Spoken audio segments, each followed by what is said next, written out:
안녕하십니까. 신조의 쿨톡 시작합니다. 윤석열 대통령이 헌정사상 초유로 현직 대통령으로서 구속이 됐는데 구속영장 발부 사유 딱 15자입니다. 증거인멸에 염려가 있다 뭐 이런 건데요.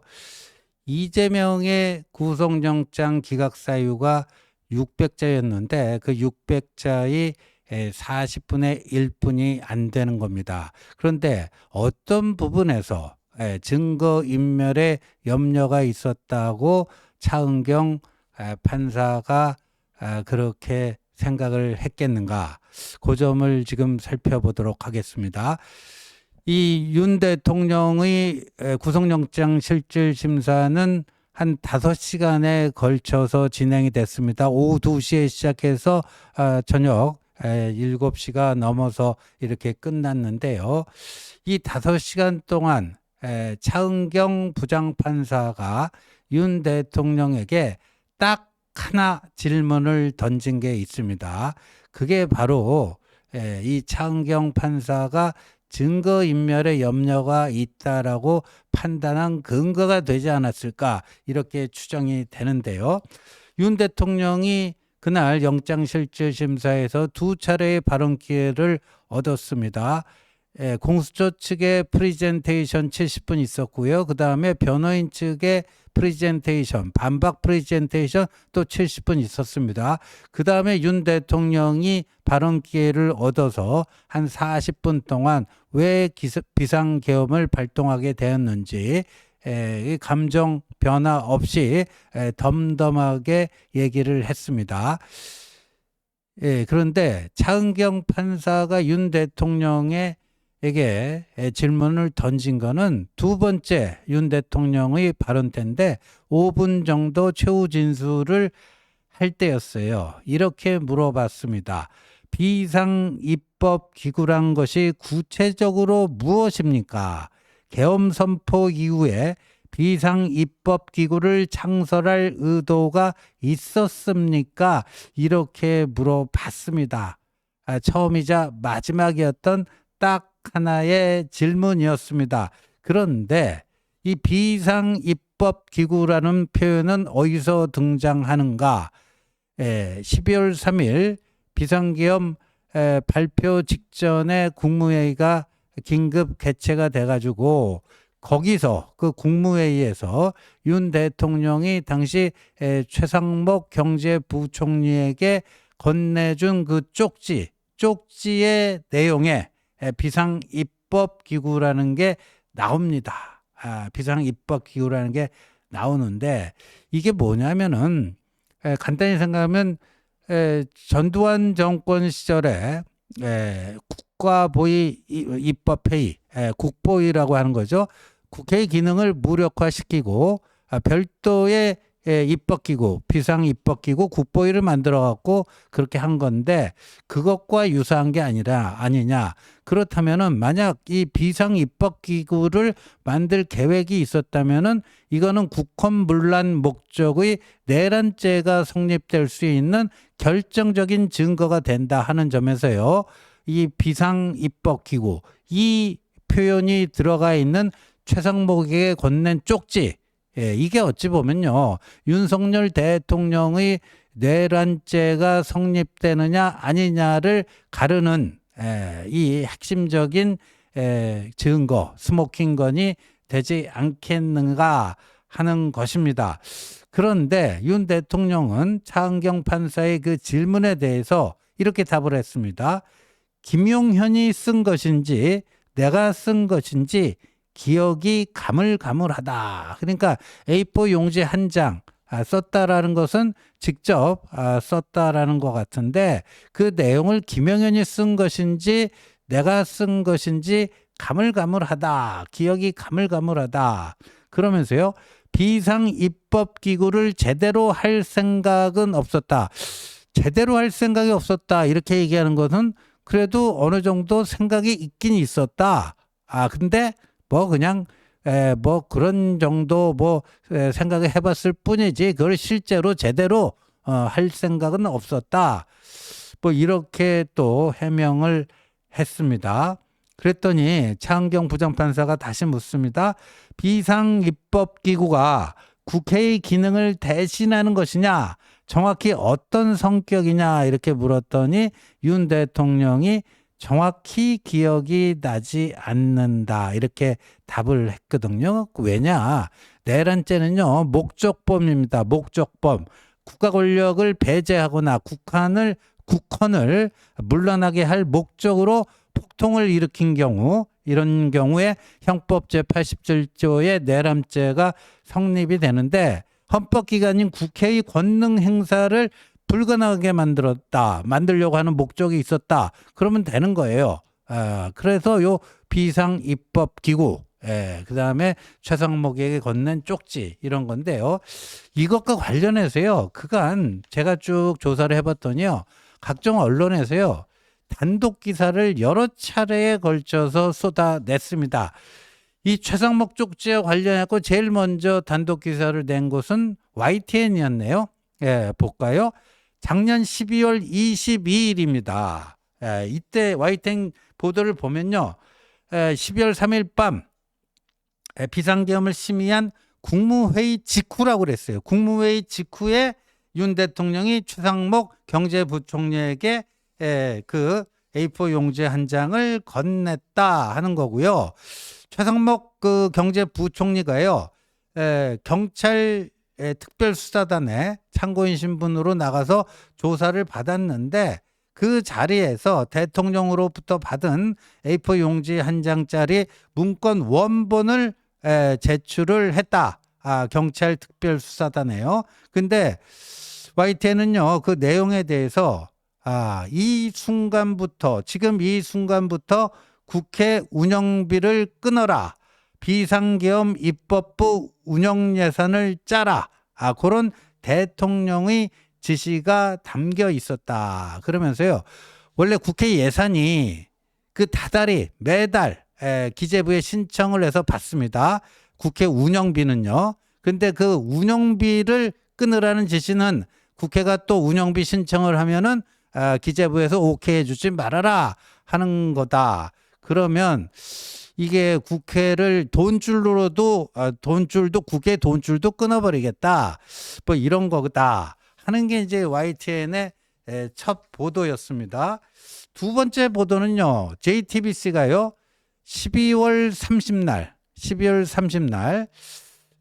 저렇게 보도를 한 건데, 이 내용은 뭐냐? 여기서는요, 12월 20일에 최상목 권한대행이 이번엔 경찰이 아니라 검찰 특수본에 참고인 신분으로 나가서 이거를 제출을 했고, 그리고 검찰이 그러한 내용을 확보를 했다.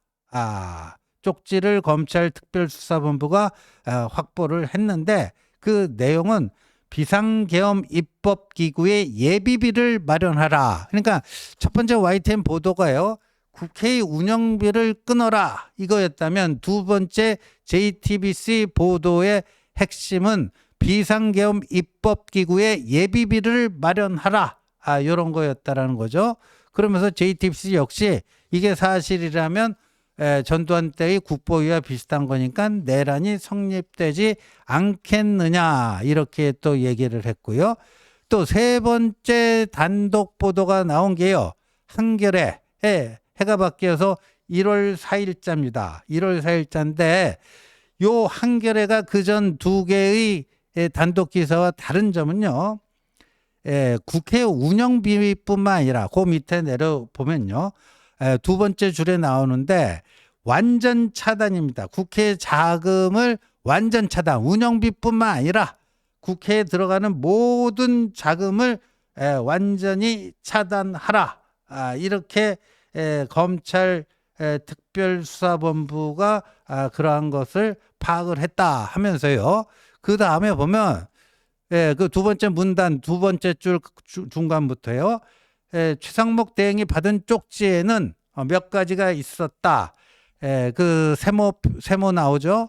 예비비를 조속한 시일 안에 충분히 확보해 보고할 것. 두 번째, 국회 관련 각종 보조금, 지원금, 각종 임금 등 현재 운용 중인 자금을 완전 차단한다. 그러니까 국회 운영비뿐만 아니라 뭐 여러 가지 것들을 다 차단하라. 그다음에 세 번째가 국가비상 입법기구 관련 예산 편성. 그러니까 여기서 들어가는 게 이제 새로 나온 게 국회에 들어가는 모든 예산을 다 차단하고 예비비를 빨리 확보해라. 예비비를 빨리 확보하라. 요게 이제 한겨레의 보도였고요. 예, 맨 마지막 보도는 이제 경향신문이요. 경향신문이 1월 10일자로 보도를 했는데 요거는 조금 결이 다릅니다. 이 비상계엄이 있던 날요. 국회에서 이제 새벽 1시 정도에 계엄 해제 요구 결의안이 통과가 되지 않았습니까? 그런데 이 계엄 상황실이 있었던 합동참모본부 계엄사령부에서요. 기재부에 요청을 했다라는 거죠. 그 유선으로 전화로 요청을 했는데 기재부 공무원을 계엄사령부에 파견해달라. 계엄사령부에 파견해달라. 이렇게 요청을 했다라는 겁니다. 그 계엄법 시행령 2조 보면요. 그 밑에 나오지만 계엄사령관은 계엄 지역의 행정기관 및 사법기관 소속 공무원 파견을 요청할 수 있고 해당 기관은 특별한 사정이 없으면 응해야 한다. 이런 건데 그런데 국회에서 비상계엄 해제 요구 결의안이 통과가 됐고 물론 이제 대통령이 그거를 승인한 것은 새벽 4시가 넘어서였습니다. 그러니까 대통령에 의한 승인은 아직 나지 않은 상태였는데 근데 요때 기재부의 공무원 인력을 파견한 것은 바로 무엇 때문인가? 대통령이 최상목 부총리에게 건넨 그 쪽지 내용을 실행하기 위해서는 기재부 공무원이 필요하니까 그래서 파견 요청을 한 것이 아닌가 뭐 이런 게 이제 경향신문 단독 보도의 내용입니다. 사실요 이 비상입법기구는요 대통령이 최상목 대행에게 건넨 쪽지뿐만 아니라 전 정보사령관, 그 아기보살, 안산보살, 노상원의 수첩에서도 비상입법기구라고 하는 요게 나왔습니다. 요게 나왔고요. 그 다음에요. 이 김영현 전 장관, 그러니까 비상계엄의 최고 사령탑, 우두머리가 이제 윤석열 대통령이라면 그 바로 넘버 2 역할을 한 게 김영현 전 국방부 장관인데 김영현 전 장관 지난달 27일에 검찰이 구속 기소를 했는데 그 공소장이 최근에 공개가 됐습니다. 그 공소장의 결론 부분을 보면요. 결론 부분을 보면 이렇게 나와 있습니다. 군 병력을 국회의사당에 침투시켜 국회의원들이 비상계엄 해제 요구안 의결을 저지하고 국회를 무력화시킨 후 별도의 비상입법기구를 창설하여 헌법상의 국민주권제도, 의회제도, 정당제도, 선거관리제도, 사법제도 등 자유민주적 기본질서를 파괴하려는 국헌문란의 목적으로 뭐 이러이러한 것들을 했다. 그래서 내란이다. 그러니까 김영현이 그 내란을 일으켰다 하니까 저기 뭐 윤석열 대통령의 공소장은 아니지만요. 그 김영현의 우두머리인 윤석열 대통령은 당연히 내란의 우두머리가 되는 거죠. 이게 말이 김영현 공소장이지 사실 전 윤 대통령에 대한 공소장과 다름없다 이렇게 봐야 될 것 같고요.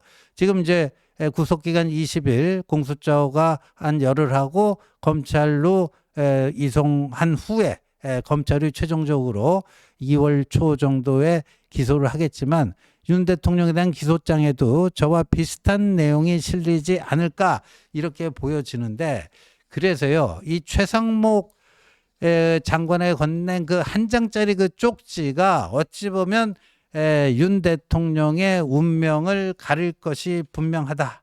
이렇게 보여집니다. 그런데 최상목 대행은요, 지금 이 문제에 대해서 어떻게 진술하는가?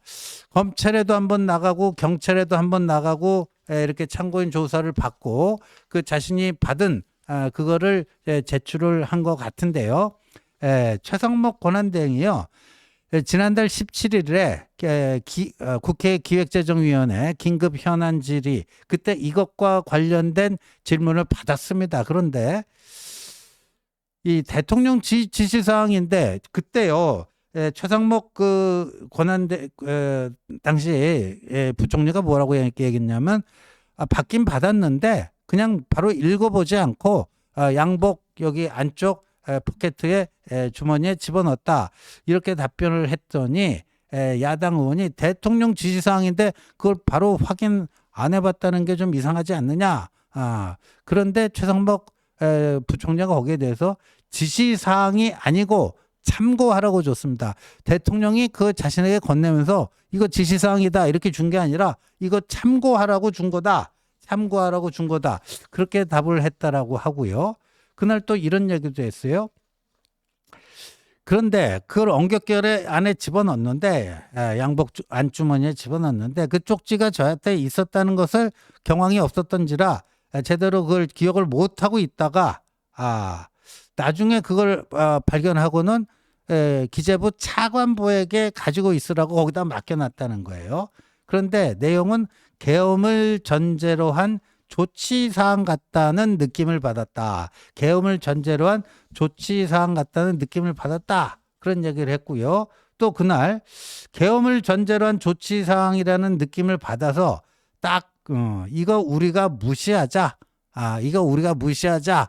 그러니까 지시사항이 아니고 참고하라고 줬는데 계엄을 전제로 한 그런 것 같아서 이거 무시하자. 그래 버렸다라는 거예요. 그리고 실제 그 F4 회의라는 게 있습니다. 기재부 장관, 한국은행 총재, 금융위원회 위원장, 금융감독원장 여기서도요 그런 지시를 한 적이 없다라고 최상목 부총리의 얘기를 이렇게 뒷받침을 했는데 그러니까 어찌 보면요 최상목 부총리가 이 쪽지와 관련해서 어떤 증언을 하는가가 어찌 보면은 윤 대통령의 운명을 가를 수도 있다. 근데 비상입법기구란 요 단어가 쪽지 안에 있었는가 없었는가가 굉장히 중요합니다. 근데 이렇게 여러 차례에 걸쳐서 단독 보도가 나오는 거 보고 또 김용현 전 장관의 공소장을 보더라도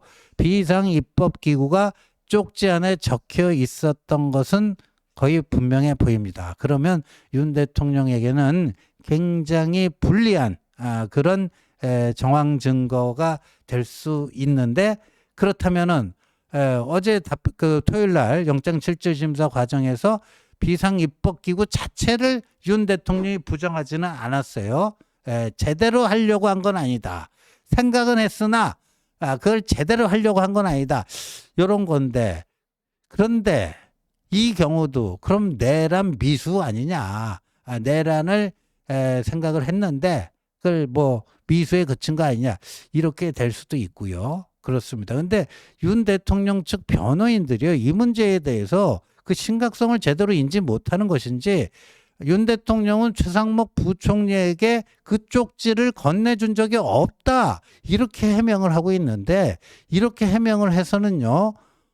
오히려 윤 대통령에게 불리하게 이게 작용할 수 있지 않느냐. 인정할 것은 인정하면서 부정할 것은 또 부정해야지 그 사실관계에 입각해갖고 설득력이 있는 건데 쪽지를 건넨 것 자체를 지금 인정하지 않는 윤 대통령 변호인들의 이런 것들은 윤 대통령에 오히려 해가 되는 게 아닌가 하는 생각이 듭니다. 여하튼 향후 재판 과정에서 이 최상목 부총리에게 건넨 쪽지가 윤 대통령의 명운을 가릴 것 같다 하는 점 우리가 눈여겨봐야 될 것 같습니다. 시청해 주셔서 감사합니다.